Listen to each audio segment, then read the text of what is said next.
Getting back to actually aligning the fence with the baseboard, I tend to use a good square, or a speed square is ideal because of the small size. So you can place a speed square along the one of the edges of the bench hook and align the fence to the speed square, and then clamp it down at that position and bore the holes, and then do some final adjustments perhaps, or not necessary. So that's what I do. I also want to discuss the fact that you can make bench hooks in different sizes. Ideally, the smaller the better, so you can move it around. It's portable. You can slip it under your bench. So you definitely want something small, but you don't have to make it this small. For example, you could. I'll give you a demonstration. I'll just slide this over, and I'll bring this one over. This is a more refined bench hook that I've created with. Now, what I've done with this one is I've actually glued the fence on, because I intend to use it for quite a long time, and it's configured differently. I don't have the open shoulder I have here. Instead, I have a closed shoulder, so it's a little groove, and this allows me to have a more accurate cut. For example, this is a gent saw, and I would tend to use this saw specifically to cut with this particular bench hook. So I've actually created the cut using the gent saw. I've actually created the slot using the gent saw. You can see the gent saw. The height of the fence is exactly at the. These are both back saws. I need to mention that for so critical to have a back saw with a folded back or a stamp back. And so you can see the height of the fence is almost at the bottom of the back, the folded back. So I couldn't go any higher. So this would be for small to large components, this particular bench hook. Now this bench hook does have, aside from the fact that there's a slot here for more accurate cuts, I also set it up so I can do 45-degree cuts. So what I've done is, I'll just put this aside, and that's what I've done is I've set this up accurately at 45 degrees. I take my time and I cut it using one of these saws, either a razor saw or a gent saw, and I actually cut it exactly at 45 degrees. To be able to do that, I mark all around and take my time. You need patience to be able to do that. So not to make a mistake, because this is the basis for all your future 45-degree or 90-degree cuts. And now somebody might say, why not do it on a table saw or on a bandsaw? The reason is I just want that very thin kerf. What you can do alternatively is cut it in 3 components, if you so wish, and join the components to the width of the kerf. So set it up so the angles are exactly 45 degrees or 90 degrees here, and then join them here. You could do it that way too. That makes a lot of sense, but I opted to do it manually with using the same saw, and have the cut marked all around, so I couldn't make a mistake. So I tend to use this one for as often as my other smaller one, because it's still small. It does have a cleat, and it's extremely accurate. So I'll just give an example of cutting small. So for example, if I'm trimming a piece off this small component, I would just place it against the fence, and I'll just give you an idea how quickly and how fine the piece is. So this piece is almost the kerf, is half the kerf size of a table saw blade, and perhaps is the kerf of a bandsaw blade. So just to give you an idea, I can also go even quicker, even narrower. And this is an extremely small piece. It's actually broken up in a piece and crumbled. So aside from this is so I would say this is a larger bench hook, This is, I've only got 2 bench hooks. This is my larger one, and the one I've shown earlier is a smaller one, which is lighter, much lighter and more portable.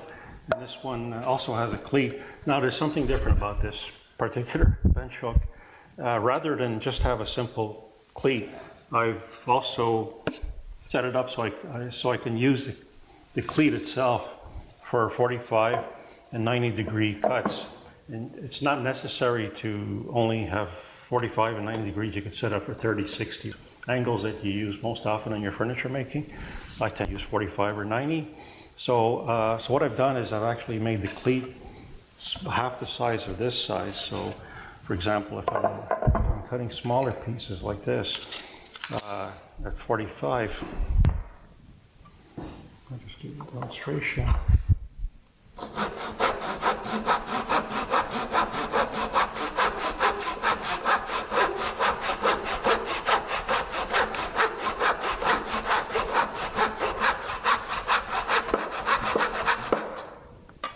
There you go. So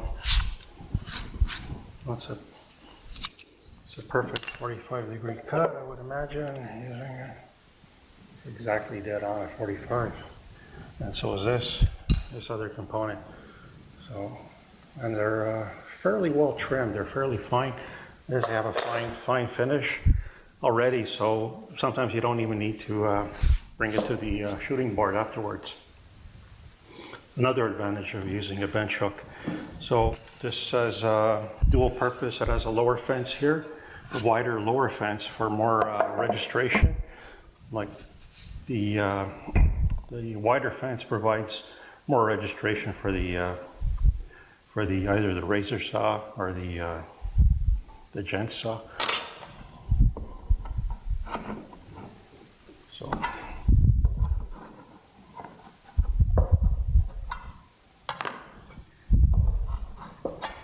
So the registration is critical. So I probably designed this to have a deeper fence for more registration. And this one is a narrower fence, but taller.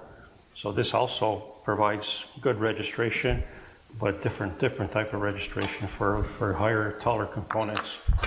And again, I could use, as I mentioned earlier, I could use the bench hook itself as a planing stop. So I'll just,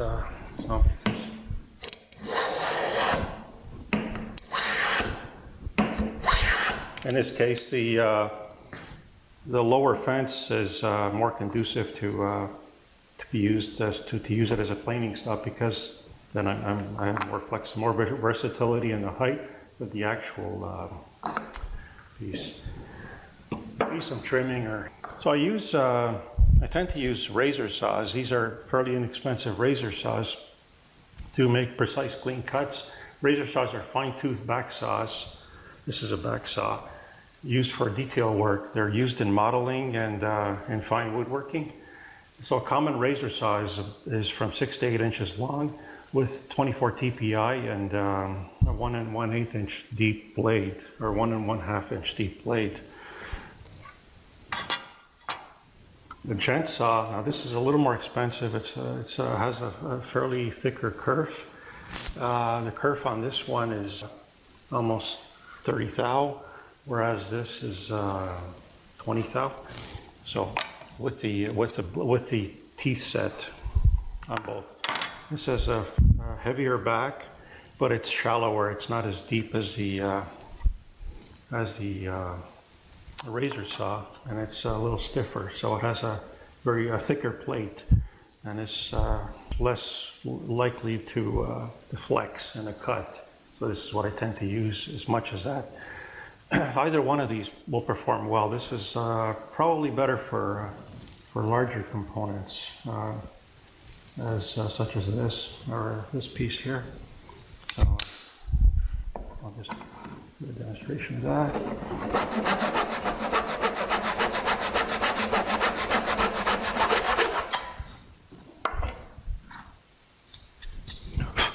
This is a piece of cut off, and this is the end. So this is a perfect 90 degrees.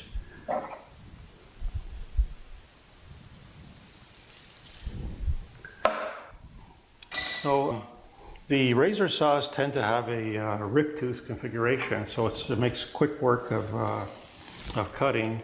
And because the teeth are so finely set, the actual cut itself is always fine, regardless of the fact that it's a rip tooth configuration and you're performing cross cuts.